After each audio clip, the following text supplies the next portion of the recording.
టాలీవుడ్ ఆడియన్స్ని తన అందం అభినయంతో కట్టిపడేసిన చందమామ కాజల్ అగర్వాల్ ఇప్పుడు మరో మలుపు తీసుకున్నట్టు టాలీవుడ్ వర్గాల్లో వార్తలు వినిపిస్తున్నాయి. ఒకప్పుడు గ్లామర్ రోల్స్తో కెరియర్ ప్రారంభించిన కాజల్ మగధీర, చందమామ వంటి సినిమాల్లో మంచి పాత్రలు చేసి మెప్పించారు. తరువాత తమిళ సినిమాలో గ్లామర్కి ఎక్కువ ప్రాధాన్యం ఇచ్చిన తెలుగు ప్రేక్షకుల్లో మాత్రం ఆమెకి ప్రత్యేకమైన స్థానం ఏర్పడింది.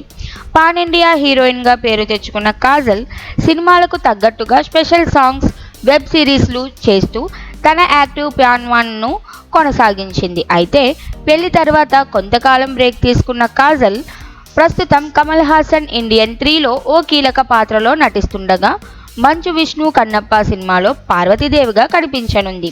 ఇవే కాకుండా ప్రస్తుతం ఆమె చేతిలో పెద్దగా ప్రాజెక్టులు లేవన్నది నిజం. ఈ నేపథ్యంలో కాజల్ కొత్త ట్రాక్ ట్రై చేయాలనుకుంటుందనే టాక్ నడుస్తోంది.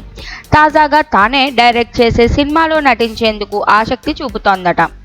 బాలీవుడ్లో కమర్షియల్ అంశాలతో ఓ స్క్రిప్ట్ రాసి అదే సినిమాకు డైరెక్షన్ చేపట్టాలన్న ఆలోచనలో ఉన్నట్టు సమాచారం.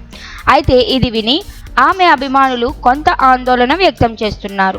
స్టార్ హీరోయిన్గా మంచి పేరు సంపాదించిన కాజల్ ఇప్పుడు డైరెక్షన్ వంటివి ట్రై చేయడం అవసరమా అని ప్రశ్నిస్తున్నారు. మరోవైపు కొత్తగా ఏదైనా ప్రయత్నించాలన్న తపన కాజల్లో కనిపిస్తుండడం ఆశాజనకంగా ఉందని అభిప్రాయపడుతున్నారు.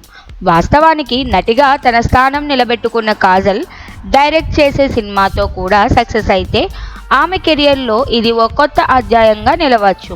మరి ఈ చందమామ మనసులో నిజంగా ఏముంది? డైరెక్షన్పై ఆత్మవిశ్వాసమేనా, లేక ప్రస్తుత మార్కెట్లో కనిపించాలనే కసమనా అన్నది తేలాలంటే మరికొద్ది కాలం వెయిట్ చేయాల్సిందే.